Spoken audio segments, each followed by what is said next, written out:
select a song for that here. Default battle, battle end, game over, boat, ship, airship. You set the music here. Starting positions for vehicles and of course for the player. That app open is a map name. Don't get confused, it also has a map ID equal to 6. Title screen graphics are set here. Well, as is the picture file name with the colored shapes. As for metal, it's the frame around the picture. See that draw game title? Having it ticked, it displays the title you have set. You can disable that in case the picture you want to add contains the title inside. Here you set sound effects. Cursor, move, OK and cancel, Z or X pressed, escape, enemy attack, enemy damage, recovery, miss, evasion sound effects. Also buzzers, save, equip, the collapse of an enemy or a boss, shop, and whatever in fact needs a sound effect by default. These sound effects or music are selected as default and set here on the System tab. It's good to spend some time making a special set of sounds that suit nice to your game. They go well. Elements. Ever heard of elemental damage, etc., etc.? How many elements do you want? What elements do you want? Set them all here. Set the maximum, then set the names. Need more weapon types? Add them here. How about set how things will be shown during battle or elsewhere by the RPG Maker VX engine?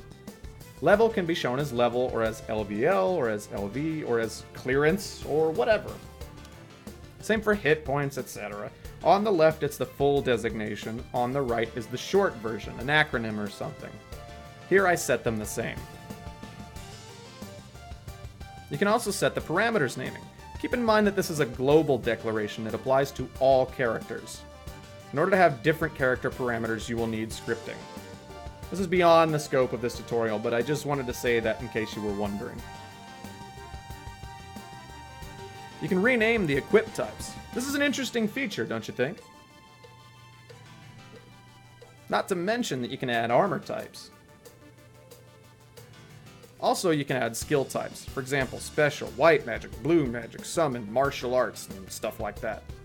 Later on, we'll see classes. Classes can be set to have access to different skill types. Here you define a lot of menu selections. See, that start learning you selected the first time you started the game was set here. That concludes the System tab. Whew. Magic. Oh yeah, I had like items and stuff. What was that, life up, I think? Increases max HP. Let me get to the menu. Covers. Oh, okay. Alright, I'm not too concerned about that. Alright, I should be fine. It's magic water. So let's see some more. I'll see some more. I thought it was going to be cut off. So this is the Tile Sets tab. We'll see a lot of stuff here, but first I must make something clear. A tile set is called a set of squares that are called tiles, correct? Usually those sets are in a predefined form of a picture file. What is confusing here is that the tab is called Tile Sets. This, though, is actually sets of tile sets. In other words, here we take all the tile sets we own and combine them to create tile set collections. Then we assign a collection to a map. Well, the confusing part is that these collections were also named tile sets for some reason. I'll call them tile set collections or just collections so no confusion might happen. Do you remember when we were right-clicking on a map's name and then we were selecting map properties and then we were assigning tile set from there? Do you also remember when we were using the command change tile set? We were selecting a tile set with an ID. Well, guess what? Those were the collections of tile sets. So this is where did RPGMaker.net delete a lot of its older games recently? I don't know. Does anyone know the answer to that? I would have no clue. I mean, I could see why they might do that if they have, like, storage issues on their servers or something.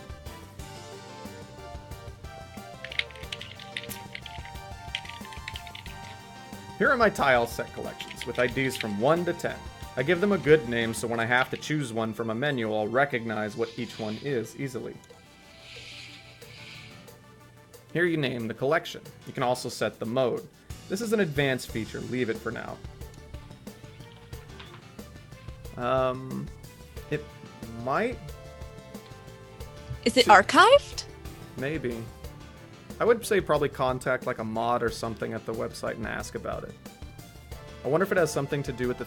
Because 2K3 didn't get released in the US until recently, right? Right.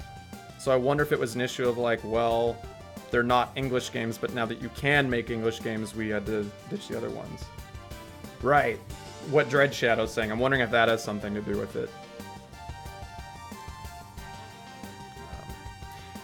Just in case you want to import a tile set picture from RPG Maker VX, you use this one to retain compatibility.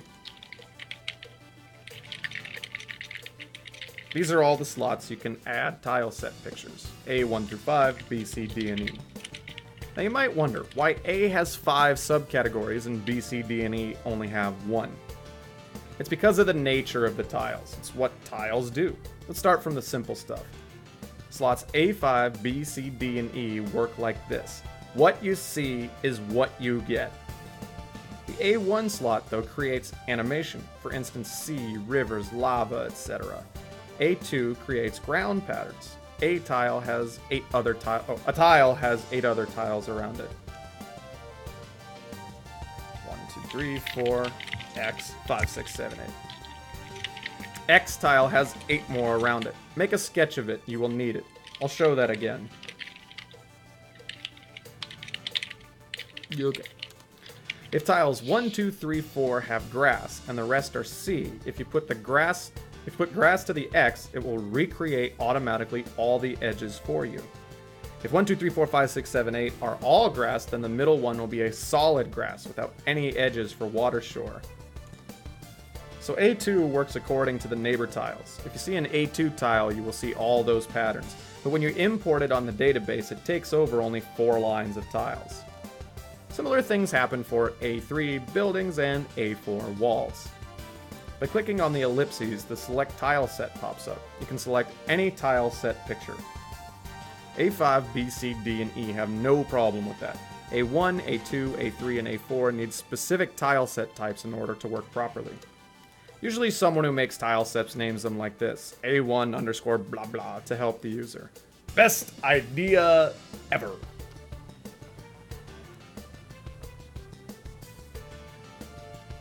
So see the tile sets and the tabs down right? Yes, those tabs show the contents of the containers to the space above them. Notice that E has no tile set picture set, thus an E tab does not exist. Now about how graphics are layered on a map. First you put tiles of the A containers. This is the low layer. B, C, D, and E are a second layer. We'll talk about a star soon that declares a third layer. The character belongs on the second layer.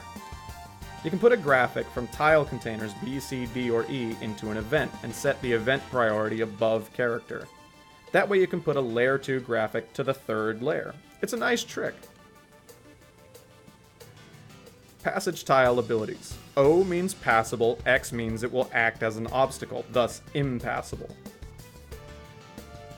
Passage 4 directions sets a passable tile able to be passed by certain directions. Thus, a tile can be set only passable from left and right using these arrows. Here we can set a tile to work as a passable ladder. Bush effect means the tile will act as a bush, obscuring the player's feet. It can be used only with appropriate tiles though, otherwise it looks pretty bad. Counter is very useful on shops. Imagine a bar, and behind it, a bartender. The player cannot reach the bartender. If the bartender is exactly in front of the player with a bar between them set as counter, then the player can press action button and activate the bartender event from a distance. Thus, the player can take an order even if physically he cannot go next to the bartender event. Remember the system tab and damage floor KO? Well, if you have lava or acid, you can set these tiles as damage floor. Terrain tag is tagging certain tiles, usually ground, with certain numbers up to 7. There's not a predefined utility for that, but using variables, you can do several things. Use your imagination. That was in the Get Location Info section of events. The star draws a tile above the character. So simple. That tree is passable on the star level, covering the hero, while the other tile is wrongly set to 0. O should be an X. This concludes tile sets. Probably after I finish this cave, I'll have to take a break for the day. Well, not for the day, but for a while. Oh, zombie of copyright fault. That's some dangerous shit right there. You don't ever want to mess with copyright. Mm-mm.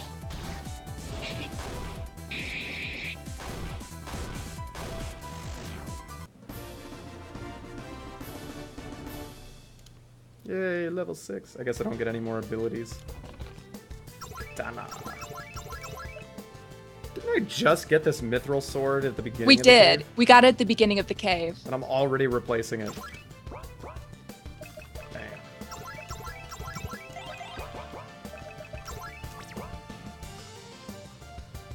Let's take a look at some more.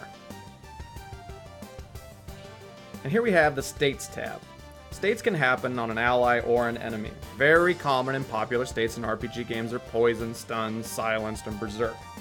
A state comes with an effect, positive or negative. Let's take a look at what we can make here. I mean, we don't know that they actually pulled any games that violated copyright or anything. It was just an idea of why there might not be 2K3 games on there. I would say the best thing to do is find some moderator and send them a message. First of all, we can create states by the very classic interface we've seen everywhere. You can add one of the restrictions. Restrictions means you can do only that. Attack a random enemy, attack a random ally, attack a random enemy or ally, or do nothing. You set a name and an icon to be displayed. Priority refers to the sequence of the icons displayed.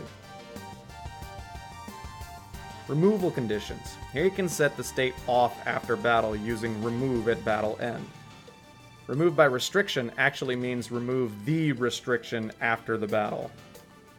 Remove by damage means that if the character gets damaged, the character might lose the state with the chance percent we set here. I think different people get their games in different places. Yeah, I find my games all sorts of places.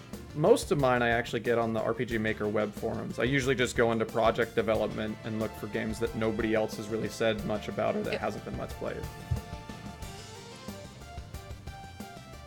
I actually really love playtesting demos. That's a lot of fun. Yeah. Well, and I mean, it sucks if you're working on a game and like you don't get anyone to play it until you're finished, because then it's hard to have the motivation to keep going.